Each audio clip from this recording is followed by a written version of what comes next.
Kyle Gibson to the Orioles on a one-year deal. Is this the move that the Orioles needed to make a playoff run?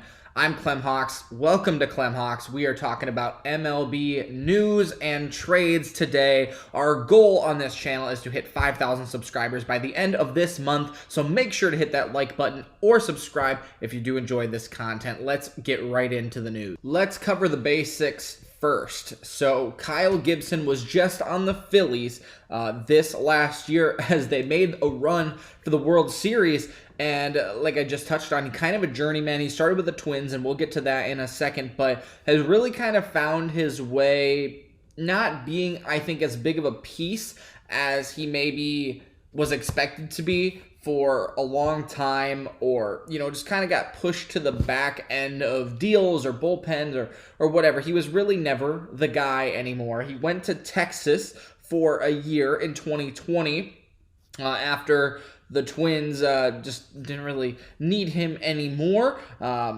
Good or bad, I guess, in that regard, being a Twins fan. But then he found his way onto the Phillies, and in 2 seasons in Philly, I have the stats on my phone here, so I'll read those. He went 4-6 his first year with a 5.09 ERA.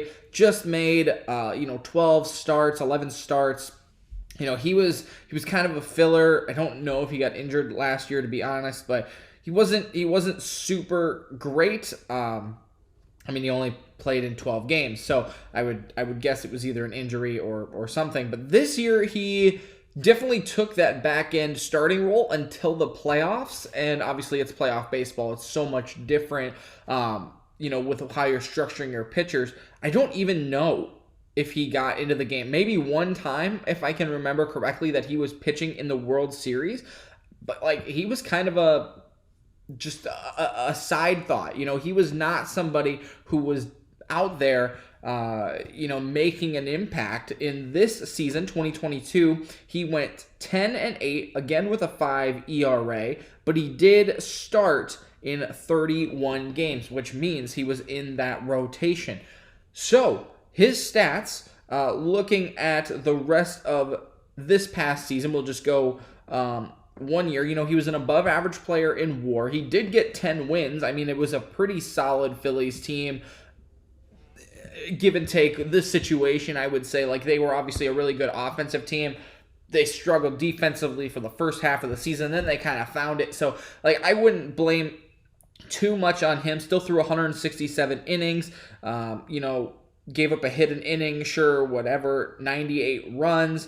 He struck out 144 to his 48 walks, which is a strikeout to walk ratio of 3, a strikeout per 9 of 7.7, really low walk rate, and about 10 hits per game. The whip was 1.3. So like I said, really has never been that guy. He has never been the starter. He has never been the ace. And I think that's what they wanted him to be in Minnesota, and he never was.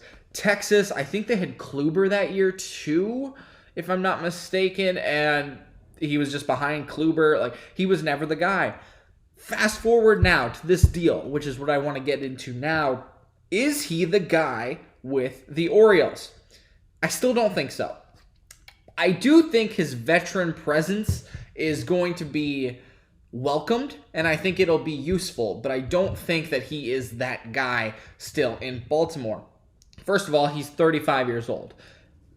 He's on a 1-year deal. I don't think this is a long-term thing. You know, I don't think it's, if you do super well, we're going to keep you. Like, you're getting to the end of your career.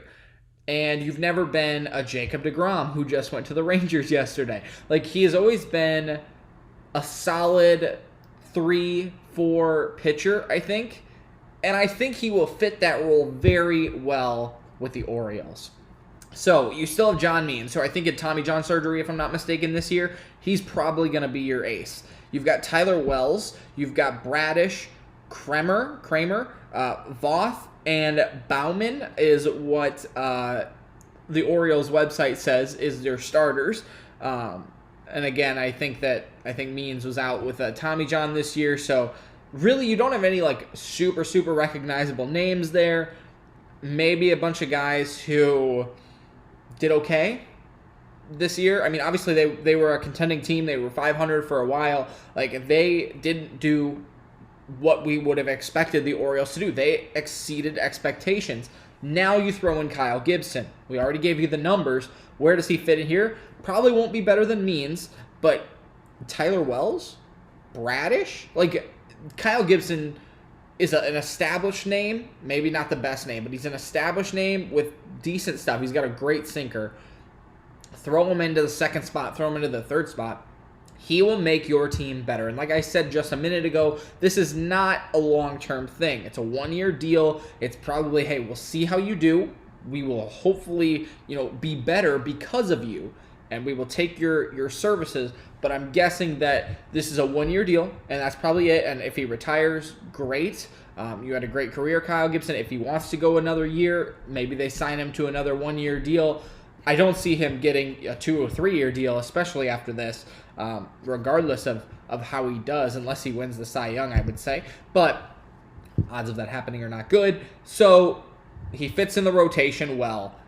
He makes an impact where he can, and he probably does help the Orioles a little bit. Now, in broad terms, I don't think the Orioles are the best team or even close to the best team in that division. Obviously, you've still got the Rays who are making deals. They just picked up another Phillies pitcher, Eflin, the other day.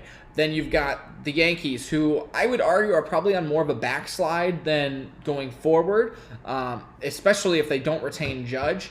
They're definitely losing a few players to free agency. They can go get whoever they want pretty much, but I don't think they are the team that they were this year. Obviously, the Blue Jays are really good. And then you've got the Orioles, who, again, played 500 ball. They've got some decent pitchers. Bautista, they lost Lopez last year to the Twins, but they got Bautista. They've got Rashman. Like, that's, of course, your biggest player there. Montcastle. They have pieces on the offensive side of things. Adding Gibson, I think, is just another part of the puzzle for the pitching side. And can they make a run to the playoffs? I don't know. I would say probably not. Gibson doesn't move the needle, is what I'm trying to say. But I think that with those pieces, they could surprise you again. And I think Gibson would play a role in that, especially with, like I said, his stats. I would imagine he wins 10 to 12 games next year. Again, hopefully he would be a starter, barring any injury. He would be a starter and pitch every game or every part of the rotation that he comes up in. He would be a guy who will probably still win you 10 to 12 games, probably will lose 10 to 12 games, but he's going to be around there giving that 4 ERA or so, 5 ERA like he's been, and he goes about his day. He takes what he can get. He wins a couple games, loses a couple games, but he helps the team where they're at, and maybe they get lucky. Like I said, Rashman gives you a great MVP caliber year, and you end up, taking the Blue Jays down in the division, or you make it into the wild card, and all of a sudden, playoff baseball, anything can happen. They make a trade at the deadline. They can do whatever they want, and they're in it. So definitely, I think a piece that helps the Orioles. We'll see if it works out in their favor. That's what I got for you guys today. Thanks so much for watching. We will see you next time. Peace.